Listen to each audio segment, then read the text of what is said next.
क्या बोलते हैं? उद्दीपन। उद्दीपन किसे बोलते हैं? पर्यावरण, पर्यावरण से मिलने वाले संकेत, मिलने वाले संकेत क्या कहलाते हैं? आपके उद्दीपन कहलाते हैं। पर्यावरण से मिलने वाले संकेत, अब वो संकेत कुछ भी हो सकते हैं, जैसे कि कोई तापमान में वृद्धि हुई अचानक, जैसे अपन छाया में गए तो छाया में क्या है? पर्यावरण परिवर्तन हुआ पर्यावरण में, जैसे अपन धूप में निकले तो उनके प्रति हमें क्या मिला? हमें क्या मिले? संकेत मिले, तो वो संकेत ही क्या है? आपके उद्दीपन है। उद्दीपन को यहाँ पर क्या बोल सकते हैं अपन? संवेदनाएं, संवेदनाएं, या उनको क्या बोलते हैं? आवेग। आवेग के रूप में वो आते हैं हमारे शरीर के अंदर, तो उसे आवेग बोलते हैं। संवेदनाएं, सूचनाएं, है ना, जितने भी परिवर्तन पर्यावरण में होते हैं वो आपके उद्दीपन कहलाते हैं। वो संवेदनाओं के रूप में आ सकते हैं, सूचनाओं के रूप में आ सकते हैं, या किसी कारणवश जैसे कि कहीं चोट लग जाती है तो वो भी क्या है? आपके संवेदना है, वो भी क्या है? आपके आवेग है। ठीक है, तो ये उद्दीपन का मतलब हो गया। तीनों का मतलब मैंने समझा दिया है। ठीक है, अब ये जो उद्दीपन, ये उद्दीपन जिनमें आते हैं तो उनको लाने वाले जो अंग होते हैं उनको बोलते हैं अपन क्या? ज्ञान इंद्रिया। ज्ञान इंद्रिया। संवेदनाओं को लाने वाले जो अंग होते हैं उनको क्या बोलते हैं? ज्ञान इंद्रिया। वो होती है आपके जैसे नाक, जैसे कि कान, जैसे कि त्वचा, त्वचा जैसे कि, और बताओ, जैसे कि नाक, कान, त्वचा, और क्या हो सकता है? जैसे कि जीवा, जीवा, और बताओ एक और रह रहा है। 5 ज्ञान इंद्रिया होती है आपके। आंख, आंख, वेरी गुड। एक होती है आंख, जो सुगंध होती है, जो सुगंध होती है जिनको अपन महसूस करते हैं, उन परिवर्तनों को इनके द्वारा समझा जाता है, उनको बोलते हैं अपन ज्ञान इंद्रिया। पर्यावरण में जो परिवर्तन होते हैं और उनको अपन महसूस करते हैं, फील करते हैं या उनको समझते हैं, तो वो उनको समझा जाता है ज्ञान इंद्रियों के द्वारा। तो नाक, कान, त्वचा, जीवा, आंख क्या है? आपके ज्ञान इंद्रिया है। ये ज्ञान इंद्रिया ही क्या करती है? आवेगों को, परिवर्तनों को समझती है, और इन परिवर्तनों को अंदर ले जाने के लिए आपके जाल बिछा हुआ है शरीर के अंदर। पूरे शरीर के अंदर क्या बिछा हुआ है? जाल बिछा हुआ है। उस जाल को बोलते हैं तंत्रिका तंत्र। क्या बोलते हैं? क्या बोलते हैं? इन आवेगों को शरीर के सभी अंगों तक पहुंचाने के लिए एक जाल बिछा हुआ है। उस जाल को क्या बोलते हैं अपन? बताओ जल्दी। तंत्रिका तंत्र, तंत्रिका तंत्र बोलते हैं। और ये जाल जिसका बना हुआ है, माइको, ये जाल जिसका बना हुआ है उसको बोलते हैं तंत्रिका कोशिका। तंत्रिका कोशिका। तंत्रिका कोशिकाओं का आपका क्या बनता है? तंत्रिका कोशिकाएं मिलकर क्या बनाती है? तंत्रिका तंत्र बनाती है। क्या बनाती है? नर्वस सिस्टम बनाती है। तंत्रिका कोशिकाएं मिलकर आपकी क्या बनाती है? तंत्रिका तंत्र बनाती है। तो यहाँ पर आपके क्वेश्चन उठता है, तंत्रिका तंत्र की संरचनात्मक एवं क्रियात्मक इकाई क्या है? तंत्रिका तंत्र को बनाने वाली संरचनात्मक क्रियात्मक इकाई क्या है? क्या है? अरे बोलो ना। तंत्रिका तंत्र,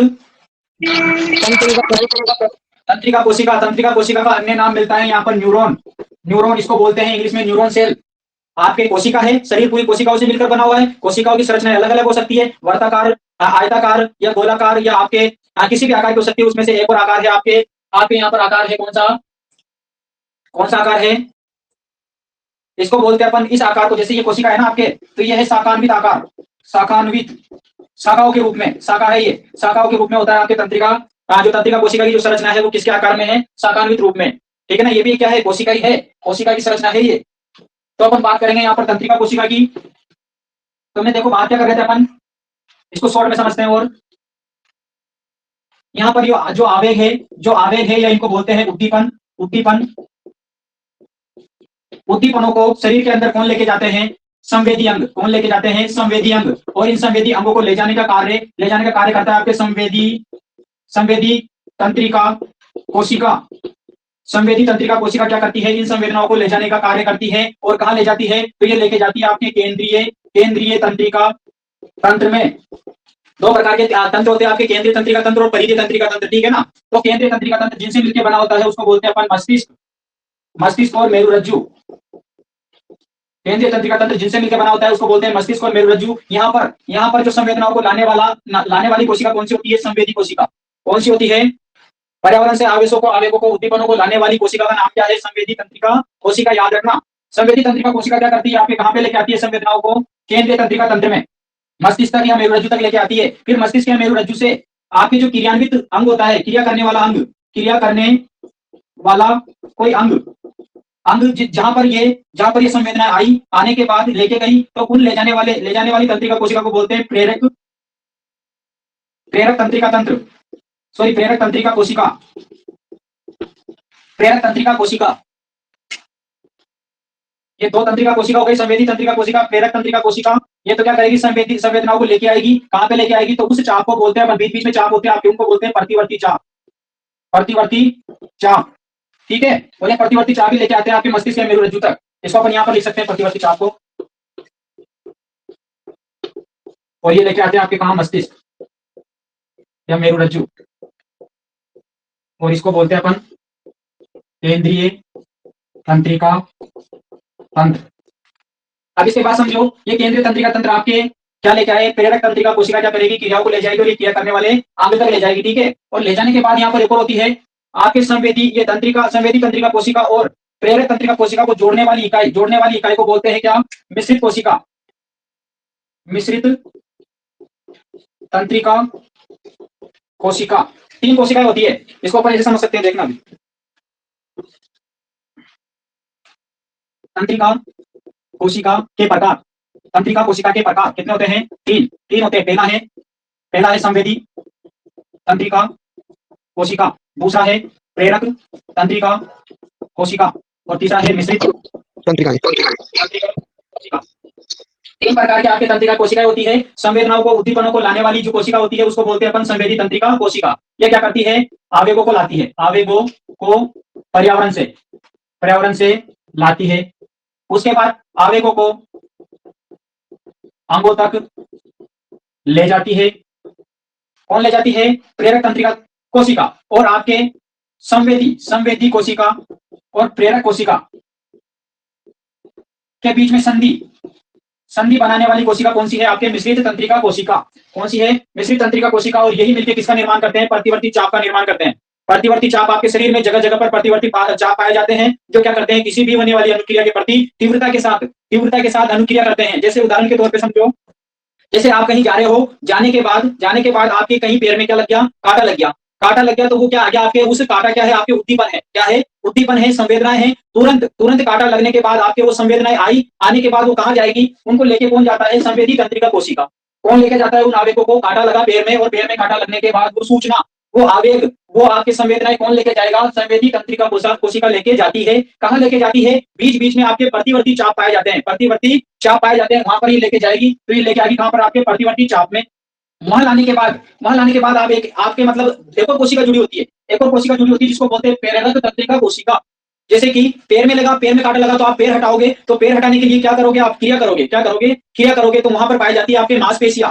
क्या पाई जाती है, मांसपेशियां या पेशियां पाई जाती है। तो ये प्रेरक तंत्रिका कोशिका किससे जुड़ी होती है, पेशियों से जुड़ी होती है। उसको बोलते हैं अपन क्रिया करने वाला अंग, ठीक है ना। जिस जगह पर आपके कांटा लगा वो है आपकी क्रिया करने वाला अंग। तो ये प्रेरक तंत्रिका कोशिका इससे अंग से जुड़ी होती है, पेशियों से जुड़ी होती है। तो वो संवेदनाएं आपके यहाँ पर आई प्रतिवर्ती चाप में, और वो वापिस उस पैर को हटाने के लिए जो संवेदनाएं जाएगी, वो कौन सी तंत्रिका कोशिका ले जाएगी, प्रेरक तंत्रिका कोशिका ले जाएगी। समझ में आया, कौन सी कोशिका उनको ले जाएगी, संवेदी मतलब उस पैर को हटाने के लिए उद्दीपनों को कौन सी तंत्रिका कोशिका ले जाएगी, प्रेरक तंत्रिका कोशिका। और प्रेरक तंत्रिका कोशिका और संवेदी तंत्रिका कोशिकाओं को जोड़ने वाली जो तंत्रिका कोशिका है उसको बोलते हैं अपन मिश्रित तंत्रिका कोशिका। आई बात समझ में, ये पूरी प्रतिवर्ती चाप की क्रिया समझ में आई, कैसे पैर हटा अपना, कैसे कांटा लगा और वो संवेदनाओं को अपन पैर कैसे हटाया, वो समझ में आया आपको। अरे यस या नो, नहीं समझ में आया क्या, और शॉर्ट तरीके से समझाएं। ये क्वेश्चन है आपका, प्रतिवर्ती चाप बनाकर प्रतिवर्ती क्रिया समझाइए। ये क्वेश्चन है आपका पेपर में या फिर आपकी किताब में क्वेश्चन है, प्रतिवर्ती चाप बनाकर, प्रतिवर्ती चाप क्या होते हैं, किसी एक उदाहरण देकर प्रतिवर्ती क्रिया को समझाइए। ये वाली प्रक्रिया समझ में आई, यस या नो।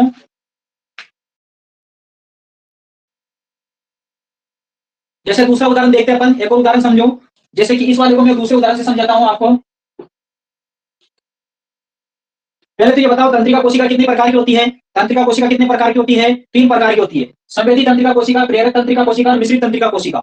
संवेदी तंत्रिका कोशिका इस संवेदनाओं को पर्यावरण से लेके आती है। कहां पे लेके आती है, प्रतिवर्ती चाप में। प्रतिवर्ती चाप किससे जुड़ा होता है, प्रेरक तंत्रिका कोशिका से जुड़ा होता है। और जिससे जुड़ा होता है वह है आपके मिश्रित तंत्रिका कोशिका से। किससे जुड़ा होता है, ये दोनों कोशिकाएं किससे जुड़ी हुई है, मिश्रित कोशिका से जुड़ी हुई है, ठीक है ना। तो यहाँ पर संवेदना ये लेके आएगी और उस क्रिया करने वाले अंग तक पहुंचाने की, संवेदना को पहुंचाने का कार्य कौन करेगी, प्रेरक तंत्रिका कोशिका करेगी। ये क्लियर है, ठीक है। एक उदाहरण समझ लेते हैं अपन। उदाहरण जैसे कि गर्म बर्तन से हाथ हटाना, गर्म बर्तन होने पर, जैसे लिखते हैं, गर्म बर्तन को छूने पर तुरंत हाथ हटाना। ये कौन सी क्रिया है, ये कौन बताएगा। गर्म बर्तन को छूने पर तुरंत हाथ हटा देना, ये कौन सी प्रक्रिया है, प्रतिवर्ती क्रिया। प्रतिवर्ती क्रिया है, क्योंकि तुरंत मस्तिष्क तक बात नहीं पहुंचने से पहले ही प्रतिवर्ती चाप जो बीच में उपस्थित है वो तुरंत क्या कर देता है, आपके संवेदनाओं को भेज देता है और तुरंत वस्तु को हाथ, गर्म वस्तु के हाथ लगाने पर तुरंत हाथ हट जाता है। जैसे कि पेड़ के नीचे कांटा आने पर तुरंत पेड़ हट जाता है, वो बातें आपके संवेदनाएं मस्तिष्क तक नहीं पहुंचती है, उससे पहले ही क्रिया हो जाती है। और इन क्रियाओं को करने वाला चाप कौन सा चाप कहलाता है? प्रतिवर्ती चाप कहलाता है। दोनों क्लियर हो गया? प्रतिवर्ती क्रिया किसे कहते हैं, प्रतिवर्ती चाप क्या है? अब अपन बात करेंगे तंत्रिका कोशिका की। तंत्रिका कोशिका संरचना देखेंगे। सबसे पहले एक कोशिका का अपन चित्र देखने वाले हैं। एक कोशिका ओनली तंत्रिका कोशिका। एक कोशिका संरचना कैसी होती है इसकी? शाखान्वित, शाखा के समान। जो वृक्ष की शाखा होती है ना, वृक्ष की शाखा शाखाओं के समान होती है इसकी संरचना होती है। अब देखो उसका चित्र बनाते हैं अपन।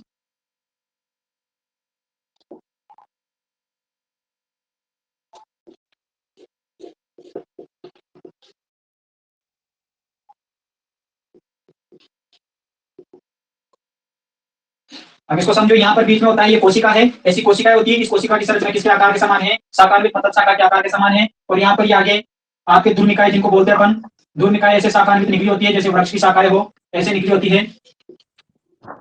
यहाँ पर निश्चल कण पाए जाते हैं। निश्चल कण, इसके अंदर जीव द्रव्य भरा होता है कोशिका के अंदर, और कोशिका के अंदर जीव द्रव्य में कुछ कण होते हैं, उन कण को बोलते हैं अपन कौन से कण? निश्चल कण। निश्चल कण ये है आपके कोशिकाएं। क्या है आपके? कोशिकाएं। यहाँ पर जो ये नोड पाए जा रहे हैं, ये इसको बोलते हैं रेनवीयर के नोड। नोड कोशिका इसको बोलते हैं साइटोन। साइटोन इसको बोलते हैं यहाँ पर ध्रुमिका, इसको बोलते हैं डेंड्रोन। डेंड्रोन, साइटोन। और ये है यहाँ पर तंत्रिकाक्ष। तंत्रिकाक्ष इसको बोलते हैं एक्सोन। क्या बोलते हैं? एक्सोन, डेंड्रोन और साइटोन। तीन भागों में अपन इसको बांट सकते हैं। और ये है आपके सिनेप्टिक गुंडिया। सिनेप्टिक गुंडिया, यहाँ पर ऐसे बटन पाए जाते हैं। और ये जिससे जुड़ी होती है, ये अगर दूसरी कोशिका से जुड़ी हुई है तो उस संधि स्थल, दो तंत्रिका कोशिकाओं के संधि स्थल को क्या बोलते हैं अपन? क्या बोलते हैं? सिनेप्स। सिनेप्स। यहाँ पर अगर आपकी ये जुड़ी हुई है, ये ध्रुमिका, यहाँ पर एक और तंत्रिका कोशिका है, यहाँ पर एक और तंत्रिका कोशिका है, तो वो किससे जुड़ी होगी? ध्रुमिका से। किससे जुड़ी होगी? ध्रुमिका से। एक कोशिका की सिनेप्टिक गुंडिया किससे जुड़ी होती है? किससे जुड़ी होती है? कौन से वाले भाग से जुड़ी होती है? एक तंत्रिका कोशिका की सिनेप्टिक गुंडिया कौन से वाले भाग से जुड़ी होती है दूसरी कोशिका के? बताओ जल्दी। ध्रुमिका से। ध्रुमिका से, है ना? अब सुनो, अब ये यहाँ पर माना कि ये लास्ट वाली कोशिका है, लास्ट वाली कोशिका है, तो ये जुड़ी होगी आपके, ये जो आपके गुंडिया है जो जिससे चिपकी रहेगी, जिससे मतलब जुड़ी रहेगी, उसको बोलते हैं अपन पेशिया। पेशिया। पेशिया क्या करती है? क्रिया करती है, क्रिया है या गति प्रदान करती है। गति जो आपके मांसपेशियां होती है ना, जैसे ये मेरा हाथ है, ये जैसा मेरा हाथ है तो ये हिल रहा है, तो इनको हिलने का कारण क्या है? ये पेशियां होती है। जगह जगह पर मांसपेशियां होती है जो क्या करती है? गति प्रदान करती है। और गति प्रदान कब होती है? गति प्रदान कब होती है? जब ये कोशिका है, ये जैसे मानो आप, जैसे ये कांटा है, ठीक है, ये कांटा है, मेरा हाथ इस पे जाके गिर गया मतलब छू लिया इसको मैंने, तो कांटा लगा। कांटा लगने के बाद संवेदनाएं आई। संवेदनाएं कहाँ आएगी? आपके तंत्रिका कोशिका में आएगी, इस कोशिका में आएगी। और कहां से आएगी? इधर से, निश्चल कण ध्रुमिका से होते हुए आपके संवेदनाओं। अब जो संवेदनाएं आती है वो आवेग के रूप में आती है। रासायनिक विद्युत घटना है आपके ये, ठीक है ना? तो उस आवेग आएगा, आने के बाद कहां पे आ जाएगा? तंत्रिकाक्ष में। तंत्रिकाक्ष के बाद सिनेप्टिक गुंडिया में। और यहाँ पर क्या है? आपके पेशिया है। तो पेशिया तुरंत क्रिया करेगी। तुरंत क्या करेगी? यहाँ पर क्रिया करेगी, गति करेगी, और हाथ तुरंत मेरा हट जाएगा। क्लियर हुआ ये? तो यहाँ पर अपन तंत्रिका कोशिका को तीन भाग में बांट सकते हैं। सबसे पहला तो ध्रुमिका, इसको ऐसे भी लिख सकते हैं ध्रुमिका या डेंड्रोन। दूसरा है आपका क्या? कोशिकाएं, इसको बोलते हैं साइटोन। और तीसरा है आपके तंत्रिकाक्ष, जिसको बोलते हैं एक्सोन। ये तीनों के बारे में आपको लिखना है। अगर इसके आवरण की बात करें तो इसके ऊपर कौन सा आवरण होता है? इसको बोलते हैं माइलिन आवरण। के बाद इनको ध्रुमिका बोलते हैं, इनको ध्रुमिकाएं बोलते हैं। ये है आपके यहाँ पर एक प्रवर्ध सीधा, जिसको बोलते हैं तंत्रिकाक्ष। उसके बाद ये किसमें खुलता है? तो ये खुलता है सिनेप्टिक गुंडिया में। ये से गुंडिया होती है जो आपके पेशियों से जुड़ी होती है। और अपना ये पार्ट, ये टॉपिक यही क्लियर हुआ, समाप्त हुआ। और कुछ पूछना है क्या? कल पढ़ेंगे अपन मानव मस्तिष्क।